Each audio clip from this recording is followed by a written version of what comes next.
సిద్దిపేట జిల్లా గజ్వేల్లో 10వ తరగతి పరీక్షలకు అన్ని ఏర్పాట్లు పూర్తయ్యాయని ఎంఈఓ సునీత తెలిపారు. మండల వ్యాప్తంగా 8 సెంటర్లున్నాయని ఈ సెంటర్లలో 1022 మంది విద్యార్థులు పరీక్షలు రాస్తారని తెలిపారు. విద్యార్థులకి అవసరమయ్యే వాటర్, మెడికల్ సిబ్బంది ఎప్పటికప్పుడు అందుబాటులో ఉంటారని ఆమె తెలిపారు. ప్రతి పరీక్షా కేంద్రం వద్ద 500 మీటర్ల దూరం వరకు 144 సెక్షన్ అమల్లో ఉంటుందని, ఎవరు కూడా పరీక్షల సమయంలో గుంపులుగా ఉండకూడదని ఎంఈఓ సునీత సూచించారు.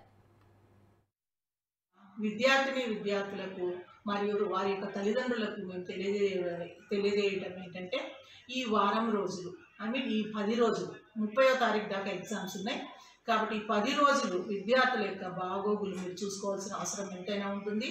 వాళ్ళకి ఎటువంటి ఇతరత్ర వర్క్స్ వాళ్ళకి కమిట్ చేయకుండా చక్కగా చదువుకోవడానికి వాళ్ళకి సమయాన్ని వెచ్చించాల్సిందిగా కోరుచున్నాం. తర్వాత వాళ్ళకి ఎన్ని రోజులు ఒకే ప్లేస్లో ఉండి చదువుకున్నారు, ఇప్పుడు సెంటర్స్ గురించి వేరే ప్రాంతాలకు వెళ్ళాలి కాబట్టి కొద్దిగా తల్లిదండ్రుల సపోర్ట్ ఉన్నట్లయితే పిల్లలు ధైర్యంగా వెళ్ళి రాసి రాగలుగుతారు.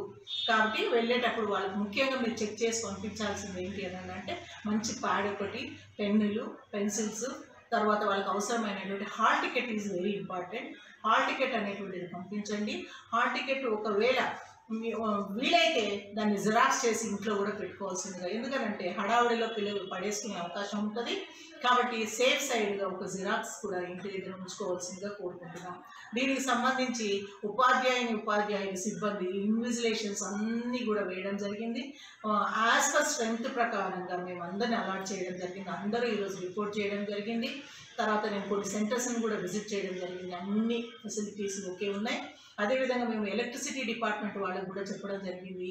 ఆ యొక్క ఎగ్జామినేషన్ టైంలో కరెంటు నిరంతరంగా ఎటువంటి అంతరాయం లేకుండా ఉండాలని.